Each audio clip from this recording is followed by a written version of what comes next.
Welcome to the Capital News. I am your host, Alex Karitis. Today is Monday, August 17th, 2020. Thank you so much for joining me.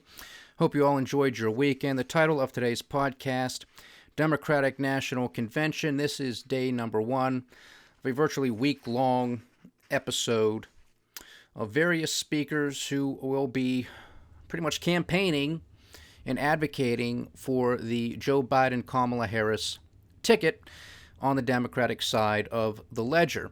Now, I imagine this week we will take most of our time on these podcasts discussing the various speakers, the platform messages, etc., as we will do in the following week for the Republican National Convention. And one of the reasons I want to do this, obviously, is because this is relatively newsworthy, but at the same time, we're a small shop here. I'm a one-man army. I don't have billions of dollars behind me for a 24/7 news network, because whether you're watching Fox News, CNBC, MSNBC, CNN, ABC, NBC, you know them all, it's 24/7. They are going to be talking about these conventions nonstop. But what they are going to miss, what they always miss, are the core structural issues and topics that we discuss here on a daily basis. They're 24/7. I'm 30 minutes a day. Hopefully I can keep your attention for that long. They're going to give you smoke and mirrors. This is the divide and conquer in your face. This is the three-ring circus. They're not going to talk about those core structural issues that need to be addressed. They're going to make this, as they have today, at least kickstarting the Democratic National Convention with various speakers, keynote speakers being Bernie Sanders and former First Lady Michelle Obama. And then also, I think somewhat of a prominent speaker, at least for the first day, is to highlight Republican, former Congressman, and former Governor of Ohio, John Kasich, to show that it's okay to vote for somebody on the other side of the aisle. But it doesn't matter, folks. That's why I want you to stay focused. These two guys aren't it. Donald Trump is not the answer. Joe Biden is not the answer. But today and throughout this week, the DNC is going to do their damnedest to put up empathetic, articulate, charismatic presenters to state their case for their vision of this country and for their advocacy of the Biden-Harris ticket. This is backed, the DNC, the RNC, this is backed with millions, if not billions of dollars, with political consultants, with data, with polls, with marketers, market researchers, with psychologists. They know how to push the buttons. They know how to evoke certain emotions. If they want you frustrated, they know how to do it. If they want you upset, they know how to do it. If they want you to smile, they know how to do it. If they want you to cry, they can make that happen. And that's what you're going to see. They're going to highlight what they think are the best attributes of Joe Biden, just like next week the RNC is going to try to do the same thing with Donald Trump. And if you like Joe Biden, they'll hit all of those markers. If you like Donald Trump, they will hit all of those markers. Everything they want you to feel, you are likely going to feel it. But they're not going to talk about the massive deficits. They're not going to talk about the excessive taxation. They're not even going to talk about undoing all of that. They're not going to talk about the out-of-control government spending. They're not going to talk about the endless bailouts of corporate America at the drop of a hat. They're not going to talk to you about the vote of 96-0, no votes for America for the Nobody Cares Act. You're not going to hear any of this. You're not going to hear about the devastation of inflation and the coming stagflation. They're not going to discuss this. They are going to simply frame it. Joe Biden is empathetic, has character. Donald Trump has no empathy. He lacks character. Even with the keynote speech of Michelle Obama to cap the night for the first night of this convention, that was her argument. But putting on my political analyst hat, it was effective. Because both sides' job is to win. It's to win. The DNC is trying to get a Democrat in the White House, and of course throughout Congress. The RNC is trying to get a Republican in the White House and throughout Congress. They are just simply trying to win. Michelle Obama wasn't talking about the contrast and the differences between Joe Biden's vision of America and his policy prescriptions versus that of the vision of Donald Trump in his administration's policy prescriptions. It wasn't about that. It was about empathy and character versus lack of empathy and lack of character, as she portrays it. You can agree, you can disagree, but that's how they're going about this. And I think that's smart. I think that's smart because you're going to get, do you really want to get into the weeds of policy? You can if you want to. And I think, obviously, as the campaign progresses, there, of course, will be discussion of policy, especially when they debate, when both of these candidates, Joe Biden and Donald Trump, are before the media and they are pressed on those policy issues. They are going to have to offer their vision and their prescriptions. But like I said last week, when Joe Biden and Kamala Harris were together for the first time, I said if they can stick to the script on that teleprompter, sounding a little bit more optimistic, empathetic, keeping that tone, sprinkling a little bit of policy prescription, not that I am endorsing any of it, because I'm not voting for Joe Biden, but again, through my lens of political analysis, that can prove to be effective. And Michelle Obama is a very effective communicator. It was a conversation, if you will. They were prepared remarks. She was reading off a teleprompter, but she wasn't standing behind a podium. She was sitting down, focused into the camera lens, giving her analysis of the situation, giving her vision of the country, giving her analysis as to where the country currently is, where it should go, and why people should vote for Joe Biden. Again, you can agree, disagree, but she is an effective communicator. It resonates with people. It can motivate people to get out to the polls. So I imagine the Biden-Harris campaign will utilize Mrs. Obama as much as they possibly can if she is willing to do so. And I imagine President Obama will be quite effective as well when he addresses the nation later this as well. But again, keep this not in the back of your mind, but front and center. This is the three-ring circus. This is the divide and conquer tactics. I can't stress this to you enough, because neither of these jokers are going to pull us through to the other side. They've all but sealed the fate with the Nobody Cares Act, with the bailouts, with the inequality. And these issues didn't just spring up. Now, of course, the Nobody Cares Act, the current bailout situation, that did just spring up. That's continuing.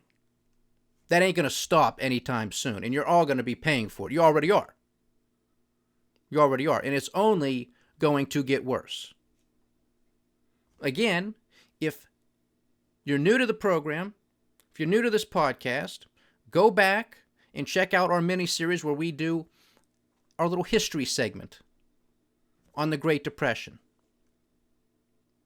the stock market crash of 1929. Government panics. We have to do something. We have to do something, and oh boy, did they. And what they did turned a recession, perhaps a severe recession, into the Great Depression. Well, we're doing the same thing, just with bigger numbers, more out of control. And our demographics this time around are headwinds, they're not tailwinds. So this is a double, triple, quadruple whammy. Not a good thing, folks. Not a good thing. A national debt that is at $26,652 billion. Last week on Monday, it was $26,625. So we've added $27 billion over the past week. Nothing to show for it, except continuation of stock market gains because of the inflation, because of the money printing, and a continuation of the bailouts of our government and major corporations. That's all it has to show for it. But if you listen to the hocus pocus, bippity bobbity boo math of a Bernie Sanders or an Elizabeth Warren, they would have you believe that there can be a utopia, a socialist paradise, if we just tax 2 cents of every dollar, 2 pennies on every dollar above a certain net worth threshold. Well, we are kneecapping billionaires by the day.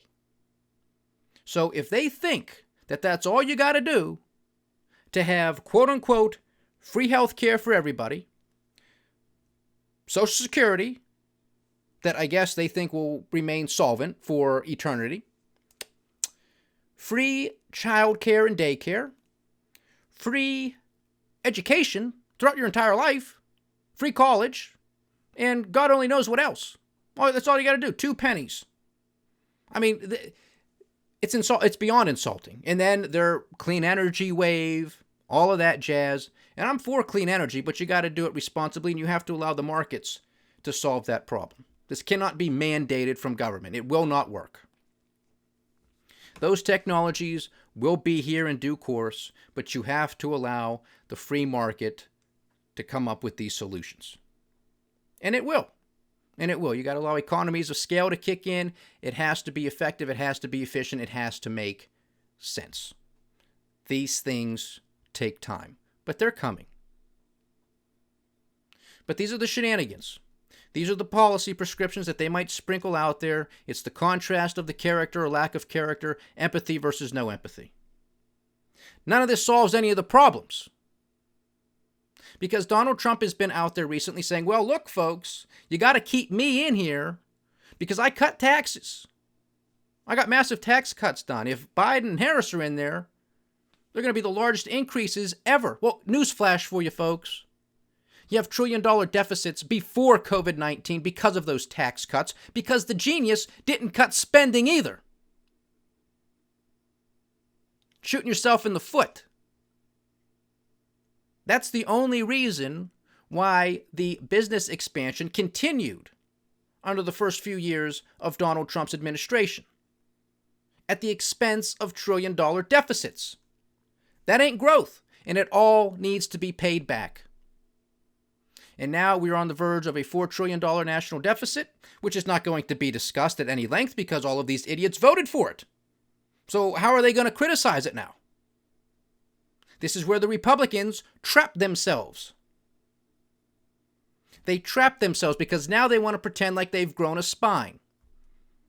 Oh, well, we can't give the people an additional $600 a week, but we can continue to give Apple, one of the largest, if not the largest company on the face of the planet, we can continue to buy their debt. No problem there. No problem there. We can make Tim Cook, or as Donald Trump calls him, Tim Apple, we can make him a billionaire, but we can't continue to give the people $600. I'm against all of this, but if you're going to give it to one, you got to give it to all. And is this really the hill that these Republicans want to fight and die on? Now? You voted for a $4 trillion deficit. Now you're concerned about an extra $600? Which, of course, I understand adds up, which is why I'm against all of this. But how can you, at the drop of a hat, oh, it's no problem to bail out corporations? And I guess presumably none of their mismanagement of their businesses were their fault. But the mismanagement of state governments, it was entirely their fault. Is this the argument that we're supposed to believe? This is the best that the Republicans can do? Give me a break. They've thrown everything out the window. I don't know how anybody can take them seriously. The Democrats have far gone off the rails. That story's gone. But the Republicans, how can you now? I mean, I've been off their train a long time ago because I'm tired of being lied to. They just tell me what I want to hear, but they don't do it. And this is a prime example. And this is going to get very, very nasty over the coming few months. And it's going to continue into 2021 and beyond. Make no mistake about it. Because this is very expensive. We know what debt is here at the Capital News Podcast. We know it is bringing future growth and prosperity from the future forward to today. And we have nothing to show for it except larger deficits. So the millennial generation, Generation Z, even perhaps Alpha, Generation Alpha is going to be greatly affected by these policies. And of course, in a negative manner. Now, will there be successful people? Of course there will be successful people. There's no question about it. There will be multimillionaires and billionaires and successful entrepreneurs during this period, which is going to be at least a decade. At least a decade of slow, anemic growth. And that's if we're lucky, because I personally believe it's going to be longer than a decade because of what these idiots have done and continue to do. The zombification of America. Corporate America. 20% in climbing of companies, corporations, that have a larger debt interest expense than they do profit. 20% in climbing. You know what that means? That means there's no growth. Because there's more and more debt being thrown into the system. There is more and more corporate debt being added on to these balance sheets, which were already over-levered to begin with, which we have been shouting from the rooftop since this podcast has been online since January of 2019. It's only getting worse. And none of this is going to be discussed. It's not going to be discussed by the DNC, and it's not going to be discussed at the RNC because they're all for it. Nobody's going to attack the Federal Reserve. They all praise the Federal Reserve, including the President of the United States. He wants it. Give me that money. Give me negative interest rates. Expand your balance sheet. Keep going. Signed off on all of this. Signed off on all of it. The Federal Reserve, by their very charter, does not have the authority to do what they are doing. Oh, I know. Let's pass the Nobody Cares Act. Let's create the SPV, the Special Purpose Vehicle, to sidestep their charter, and will allow the Treasury to basically be somewhat in charge of what the Federal Reserve does. We'll just bypass it. We discussed some of those frequently asked questions as to regards to what the SPV was and what the Federal Reserve is doing with respect to the corporate bond market, primary and secondary markets. Oh, yeah, well, we're going to give them $75 billion, but then they can lever it up 10 to 1. Just like that, make it up. And then they can pick the winners and losers. And I told you, take out a piece of paper, draw a line down the middle, write winners on the left side, losers on the right. Well, Tim Apple's making a mint. He's happy as can be. People are about to be evicted. So I think you know the winners and the losers. And if the Treasury and the Federal Reserve should lose money, well, guess what? Don't worry about it. Don't worry. Because they're backstopped. By who? You, the loser. The losers. Your tax money is going to backstop any of their losses. And in the meantime, it's going to fund these actions. You're not going to hear this from Joe Biden or Kamala Harris. You're not going to hear this from Donald Trump or Mike Pence. But come November 3rd, a lot of you are going to march into your polls. You're going to get your little sticker that says, I voted, and you're going to vote for one of these two idiots. Despite the fact that I imagine a lot of you are nodding your head in agreement with me. But you throw your hands up, well, what am I supposed to do? These are my two choices. Vote for somebody else. Vote for somebody else. Don't vote. Send a message. You don't have to vote for these two jokers just because those are the two on the top ticket. You don't have to do it. Because you're going to be here in another 4 years, another 8, another 12, scratching your head. I can't imagine why now we have a $40 trillion deficit. I don't understand national debt. I don't understand why we have a continuation of $2, $3, $4 trillion deficits. I can't figure it out. This country is in decline. It's decaying. Doesn't have to. But if you continue to put the same jokers in, the same idiots, and expecting a different result, well, then who do you have to blame at the end of the day? If you're going to continue to put them in there, it's your fault. And that's exactly what they want, because they are the ones running away with the loot. It's their buddies. This is why we have this massive income inequality in this country. And getting back to the tax situation, because again, a key argument from the Trump administration and from the Trump campaign is going to be Biden, Kamala, huge tax increases, Trump, Pence, huge tax cuts. But what Donald Trump and company are conveniently going to leave out of the equation is the inflation tax that is being used and will continue to be used to make up the difference. What will be conveniently missing from the discussion from the Trump campaign is that, well, okay, maybe Trump wins. Maybe taxes don't go up. I don't know if they'll be able to cut them, but they're not going to go up, let's say, for the sake of argument. Do you really think that state and local taxes are not going to go up, given the massive amount of shortfalls that exist within the system, especially now in the midst of COVID and post-COVID? Once we get there, county taxes, local taxes. I mean, is that what you think? Pension funds that are completely underfunded to begin with prior to COVID-19, do you think now magically they're just going to be completely restored, 100% funding? I don't think so. So what do you think the shortfall is going to be made up from? That's right, taxes. Because states do not have a printing press. So your taxes are going up. Make no mistake about it. The question, I guess, really is are they going to go up at the federal level? Well, they will from the standpoint of the inflation tax, which, always remember this, is the most devastating form of taxation that there is, period, end of story. Inflation is the most devastating form of taxation, period, end of story. That's what Donald Trump doesn't want you to understand. That's what the Republicans don't want you to understand. The Democrats don't give a damn. They at least want to tax people to try to pay for the stuff.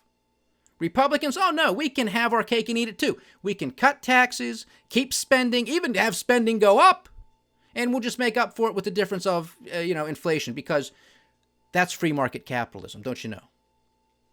Of course, I'm being sarcastic. When you have actual taxation, at least, and I'm against it. I want the income tax abolished. I want the payroll tax abolished. I want the Federal Reserve abolished. But until we have that, if you're at least taxing income, there's at least been some sort of production because you earned an income because you produced something, you made something, you offered a service to somebody or to some corporation.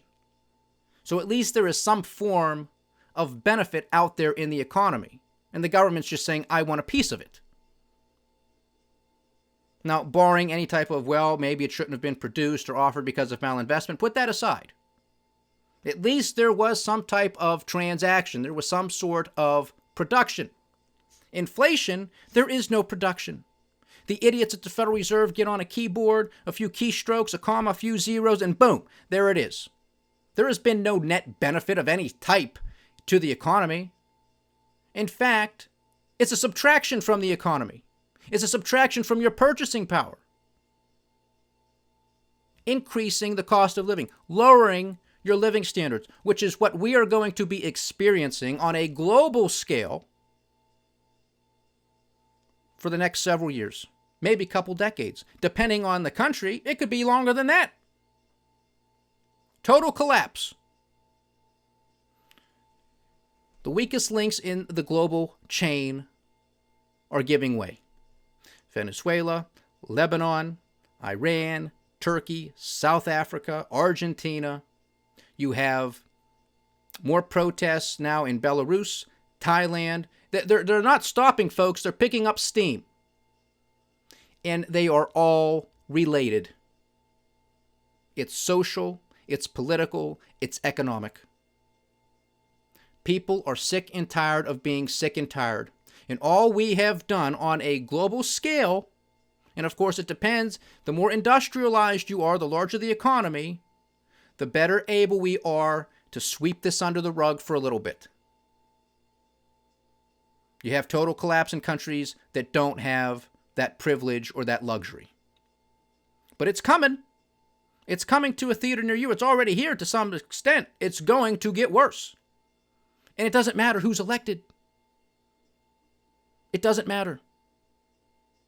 They've already sealed the fate with the policies that they have been conducting for generations. And what they have done now, I stated it, and I'm happy to see this on my website because I've suggested this to my audience, and I'm glad people are taking me up on it, to go to my website, thecapitalnews.com, Kapital news.com, get on it, read my letter, Representation and Recourse, or scroll through my YouTube station, also the Capital News, obviously, and find where I read that letter aloud on that one podcast, Representation and Recourse, written all the way back in the month of March already, if you can believe it. 5 months ago, going on 6, before the Nobody Cares Act was passed. Sending my concern, voicing my opinion to my congressmen and to my senators. Do not do what you're about to do. And I didn't even know the extent that they were going to go. I knew it was going to be bad. I knew they were going to do something. And I knew that they were going to use COVID-19 as the perfect excuse to justify unjustifiable actions. That is what they've done, and it's what they continue to do, and it's what they will continue to do, whether it's Biden-Harris or Trump-Pence. You already know Trump-Pence are going to do it because they already have done it. It will be a continuation. Trump can claim that your 401k is going to collapse if Biden-Harris are elected. It's going to collapse. It's a matter of time. If the only way it goes up is because of money printing and inflation, that ain't good, folks. That's devastating at the end of the day because on real terms, you're screwed. In real terms, you will be screwed. Gold and silver, yeah, they keep going up. But I told you, that's a double-edged sword. You want to protect and preserve your wealth, that's a way to do it, in my opinion. But if those prices get to such an extent, well, then what does that mean for the broader economy globally? It means there's destruction. It means there's decay. It means there's decline. It means there's collapse. It's not a reason to have a smile on your face. If you bought gold and silver and you happen to do well on the paper or holding it physically, because if it's going up, up, up and away, it's because there's collapse globally. This is what we have brought ourselves to. And it is a continuation with no end in sight. So I'm on my half-hour mark now. I'm reaching my daily limit, if you will. Barely a nick in the 24/7 news cycle. But I want this audience to stay focused. Yeah, you can watch your three-ring circus. I'm going to watch the three-ring circus. I'm going to offer my analysis. Political, economic, just a human being, just an American citizen. But I want you to stay focused on the core issues. And I really want you to think long and hard if either of these candidates are going to truly make a difference. Somebody who's been there for 40 years and is a part of the system, or somebody who's been there for the past 4 years and has put the pedal to the metal on all of these flawed and fraudulent policies. There is no draining of the swamp. So do you really think either of them are going to solve the problem? Do you really think either one of them is going to rise to the occasion? Do you really think any type of divisiveness is going to get better, or it's going to calm down? The level of divisiveness is going to calm down if either one of them is elected. We ain't seen nothing yet. And I'm going to talk tomorrow. Obviously, I'll follow up on day 2 of the Democratic National Convention. But, some more interesting data, which is not painting a good picture at all, from the Census Department on people not being able to pay rent and facing eviction. A little bit more data, a little bit more specific, state by state. It'll make you cry for your country, these numbers. And that's all we've done here. We have just delayed the inevitable. Even if a small fraction of this breaks through the dam, it is going to be devastating for this country. Nobody wants to talk about this. Nobody wants to address this. But watch the 3-ring circus, because that's exactly what they want you to do. Stay diversified, stay vigilant, and stay with the Capital News. I am Alex Karitis. Godspeed.